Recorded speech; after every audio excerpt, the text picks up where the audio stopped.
Olá! Hoje a gente vai mergulhar numa obra, olha, que atravessa séculos. Elogio da Loucura, do Erasmo de Roterdã. Impressionante como ainda é atual, né? A gente está usando aqui uns trechos da edição da Nova Fronteira, aquela da coleção Saraiva de Bolso, para guiar nossa conversa. Nosso plano é fazer uma análise, assim, bem focada nas ideias principais dessa sátira genial, sabe? Entender porque ela, escrita lá no século XVI, ainda mexe tanto com a gente. E a premissa já é demais. A própria loucura sobe lá num palco e faz um discurso se elogiando, dizendo que ela é que manda no mundo e a fonte da felicidade. Bom, vamos desvendar isso. Para começar, é bom lembrar o contexto, né? Erasmo nasceu em 1466. Imagina Europa naquela época. Uma ebulição. Exato. Grandes navegações, a imprensa tinha acabado de surgir, a reforma protestante ali, ó, começando a ferver. Era mudança atrás de mudança. E como a introdução do Antônio Linto nessa edição bem aponta, o Erasmo surge aí como essa voz do humanismo, sabe? Da tolerância, da razão, bem diferente, por exemplo, de um Lutero, mais impetuoso, né? O olhar do Erasmo era mais irônico, talvez um pouco melancólico até, mas sempre buscando a moderação. Ele via a tolice do mundo, a stultitiae, com um distanciamento crítico, mas com um sorriso no rosto, eu diria. E a ideia para o livro surgiu, olha que curioso, numa viagem a cavalo. Em 1509, ele indo para Inglaterra encontrar o amigo Thomas More. Sim. Aí ele imaginou a loucura personificada, Stultia Laus em latim, que já soa parecido com um elogio de More, e Moria em grego, que a loucura e era perigo do More, fazendo o próprio elogio. Genial, né? Um trocadilho já no título. Muito bom. E essa loucura personificada, olha, ela não tem modéstia nenhuma. Já chega se apresentando como a grande fonte de alegria para todo mundo, deuses imortais. Diz que só a presença dela já espanta a tristeza. Ela se acha, então. Totalmente. E recusa a definição, divisão. Como é que você vai classificar algo que, segundo ela, está em tudo? O fascinante é essa inversão. Ela diz, olha, sem mim o mundo não dura nem um segundo. Tudo o que acontece não é feito por loucos e para loucos. É uma provocação direta. É mesmo. E ela argumenta que nenhuma relação tipo amizade, casamento, daria certo sem ela. Sem um pouquinho do mel da loucura, como ela diz, pra gente aturar os outros. Exato. E para mostrar que não é pouca coisa, ela até inventa uma genealogia divina para si. O pai, não um deus velho, mas Plutão, o deus da riqueza. E um Plutão jovem, forte, sabe? Aquecido pelo néctar, como ela diz. Bem diferente daquele velho cego das comédias. Ah, interessante essa escolha. E a mãe é Neutétis, a ninfa da juventude, da alegria meio inconsequente. Nasceu lá nas Ilhas Fortunadas, um paraíso, e foi criada por duas figuras. Mete, a embriaguez, e a Pédia, a imperícia, a ignorância.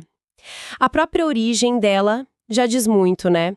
Riqueza, prazer, juventude, falta de preocupação. E ela tem uma turma que acompanha, né? Uma galera. E isso, uma comitiva. Que inclui, Filautia, o amor próprio, Coláxia, a adulação, Letes, o esquecimento, esse é importante, Misoponia, que é a preguiça, o horror ao esforço, Edonê, a volúpia, Um monte de gente. a noia, a irreflexão, Traife, a delicadeza excessiva, Comos, a intemperança, a festa, e Negretus hipnos, o sono profundo. É quase um mapa das nossas irracionalidades que, segundo ela, nos fazem felizes. E com essa equipe, digamos assim, ela vai mostrar como domina tudo. Começa pelo básico. Existir. Quem é que ia casar ou ter filhos se parasse para pensar filosoficamente nos problemas todos? Ninguém. É a irreflexão, a noia e o esquecimento, o letes, que fazem a vida continuar. Ela até ironiza, sabe aquela parte do corpo responsável pela geração? Sei qual é. Diz que é tão estúpida e ridícula que não dá para nomear sem rir, mas ao mesmo tempo é a fonte sagrada de onde tudo vem. E quem preside esse ato, ela, a loucura. É uma inversão total do que a razão diria. O que parece problema, ela celebra como vital. É aqui que fica muito, muito interessante. Porque ela liga a loucura direto com a felicidade.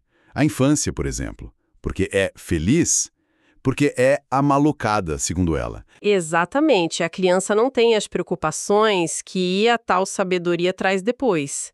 A juventude começa a perder o brilho quando a razão pesa demais. E a velhice? A loucura diz que torna a velhice suportável. Faz os velhos voltarem a ser meio crianças, esquecerem das mágoas, como se bebessem lá do rio Letes, do esquecimento. Ela se gaba de rejuvenescer as pessoas, pelo menos no espírito. E isso vale para as relações também? Amizade, casamento. Como é que sobrevivem com a loucura por perto? Olha, segundo a loucura, só sobrevivem por causa dela.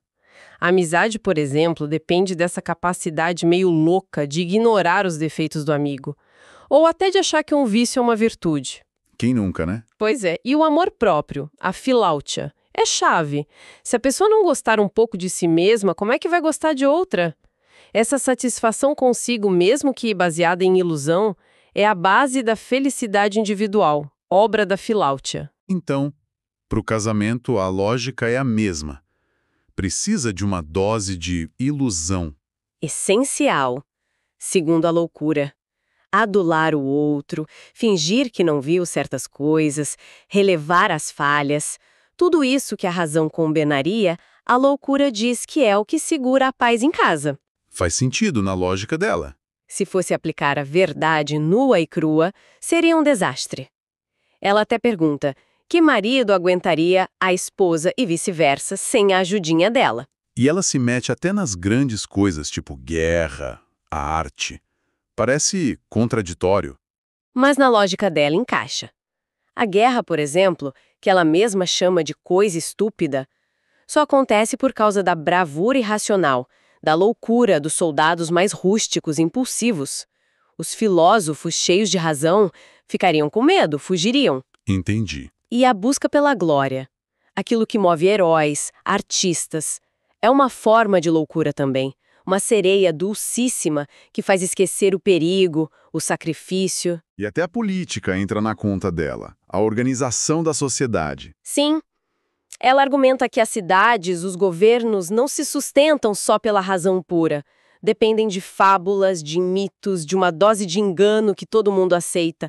A loucura, de certa forma, manipula o que ela chama de a grande e poderosa besta que é o povo. É uma crítica forte ao poder ali. Essa inversão constante, né? O que é sábio, o que é louco. O sábio acaba sendo pintado como infeliz, meio inútil. Exatamente. Erasmo, falando pela loucura, descreve o filósofo super-racional, o erudito, como figuras tristes, antissociais, sabe?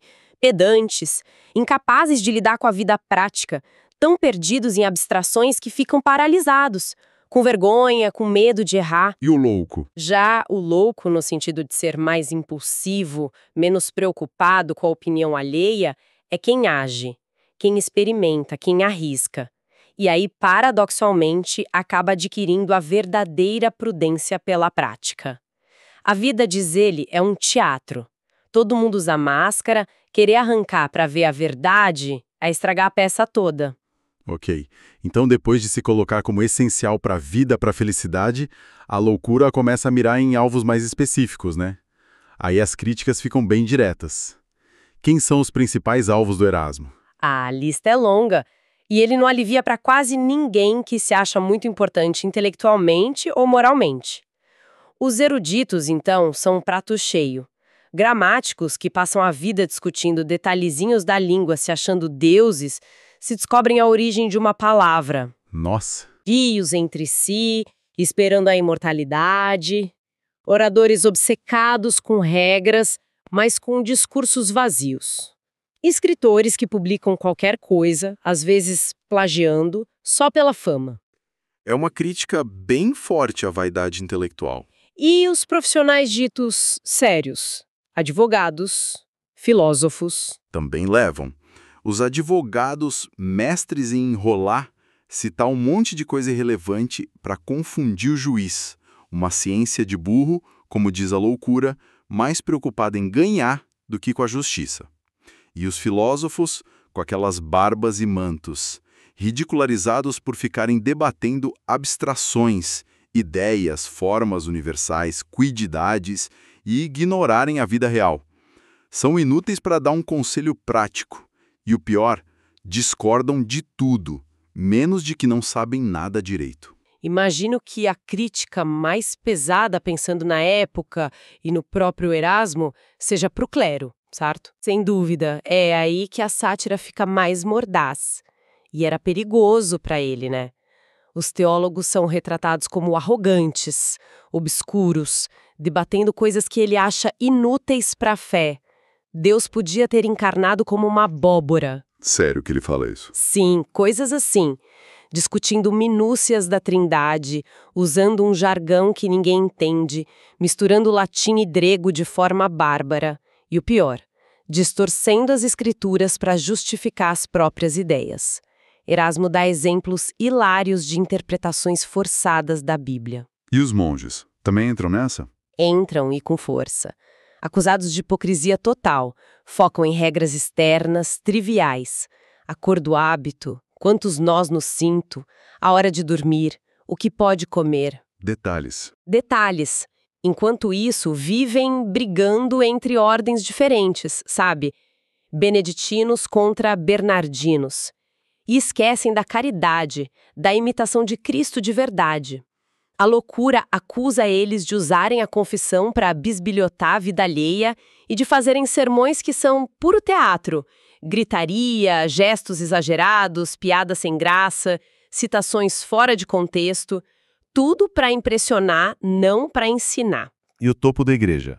Papas, cardeais, escapam. Que nada!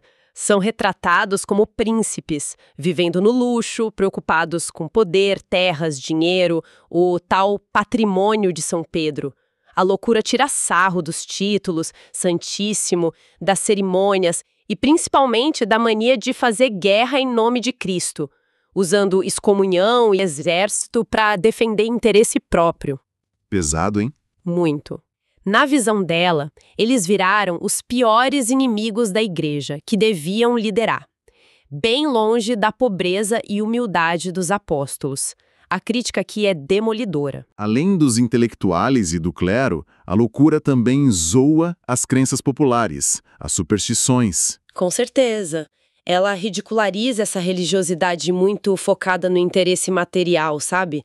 A fé de que cada santo resolve um problema específico. São Roque para peste, Santa Polônia para dor de dente. Mas, ironicamente, nenhum santo para curar a loucura. Boa observação. A confiança quase matemática nas indulgências, de calcular o tempo exato a menos no purgatório. Os exvotos pendurados nas igrejas agradecendo por ter escapado de um perigo, como se Deus fosse um seguro de vida. E não só na religião, alquimistas buscando ouro e ficando pobres, jogadores viciados, nobres obcecados com caça e linhagem, ricos planejando funerais caríssimos. Tudo isso é exemplo dessa loucura que está em todo lugar. E aí, chegando mais pro final, a loucura faz uma virada surpreendente. Ela se liga à própria fé cristã. Como é isso? Essa é talvez a parte mais complexa, mais ambígua do livro. A loucura argumenta que a felicidade maior prometida pelo cristianismo é ela mesma uma forma de loucura divina. Um tipo de êxtase, de estar fora de si. Ela usa até a filosofia platônica que Erasmo conhecia bem, da alma presa no corpo, sabe? A verdadeira sabedoria, a felicidade seria se libertar dessa prisão. Um arrebatamento.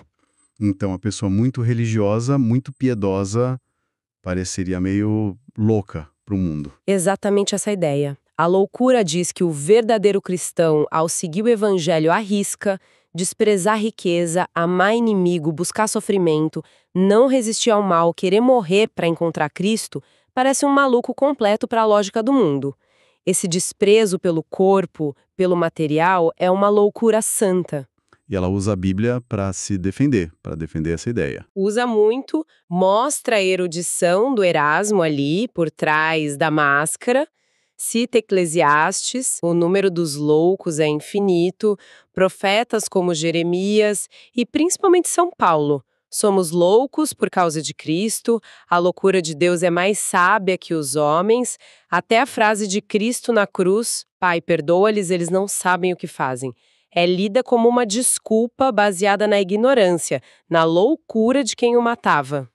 E qual a conclusão disso? Que Deus prefere os loucos. Uma loucura divina. Deus se fazendo homem, vulnerável.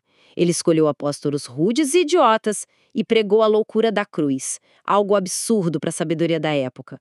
A ciência, a razão pura, nesse contexto, podem levar à soberba e afastar da fé, que exige uma entrega, uma simplicidade. Quase uma loucura mesmo, no sentido de abandonar a lógica comum. A experiência mística mais profunda é descrita como um êxtase, um delírio, uma prévia da felicidade do céu, que também seria uma forma de loucura feliz. Então, para a gente amarrar tudo, o que o elogio da loucura quer dizer, no fim das contas, a loucura é boa ou ruim. Aí é que está a genialidade ambígua da obra. Erasmo usa a loucura para fazer duas coisas ao mesmo tempo. Por um lado, ele critica, e critica muito, a verdadeira loucura humana. A hipocrisia, a vaidade, a ganância, a superstição, a obsessão com bobagem. Ele expõe as tolices da sociedade, principalmente de quem se acha muito sábio ou muito santo. Certo.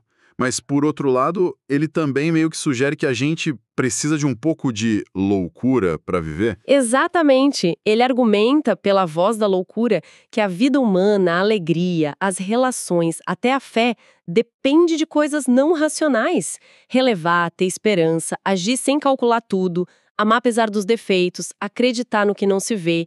É uma valorização paradoxal da simplicidade, da espontaneidade, dessa fé que vai além da razão pura. A obra te força a pensar: o que é sanidade? O que é sabedoria? Qual loucura destrói e qual talvez seja necessária? Ou até sublime? E pensando hoje, quase 500 anos depois, isso ainda faz sentido. As loucuras que o Erasmo apontou continuam por aí. Olha, infelizmente, ou talvez humanamente, parece que sim, né? A vaidade no meio acadêmico, a hipocrisia na política, na religião, essa busca sem fim por prazer, por reconhecimento, a irracionalidade das massas às vezes, a dificuldade de lidar com a verdade nua e crua. Soa bem familiar. Muito familiar. As roupas mudam, mas as stultitae, as tolices humanas que Erasmo satirizou, parecem continuar firmes e fortes. O livro funciona como um espelho que não envelhece das nossas próprias loucuras. Fica a reflexão, né? O quanto a gente mudou de verdade. E para fechar, qual seria a provocação final que essa obra deixa para a gente pensar? Bom, se o Erasmo, lá no final, pela boca da loucura, diz que a felicidade religiosa mais alta parece um êxtase, um estar fora de si, uma loucura divina que rejeita a lógica do mundo, a provocação poderia ser: será que toda busca por algo transcendente, por um sentido além do material, do puramente racional, seja na fé, na arte, no amor, até na busca profunda por conhecimento, exige que a gente abrace, de alguma forma, um elemento de loucura? Interessante. Exige uma disposição para ir além do senso comum, para arriscar parecer tolo aos olhos pragmáticos, para se desapegar das certezas fáceis. Fica aí para a gente pensar. Uma questão e tanto para encerrar nossa conversa sobre essa obra tão rica, tão divertida e tão provocadora. Esperamos que quem ouviu tenha curtido tanto quanto a gente curtiu reler e discutir o elogio da loucura. Até a próxima!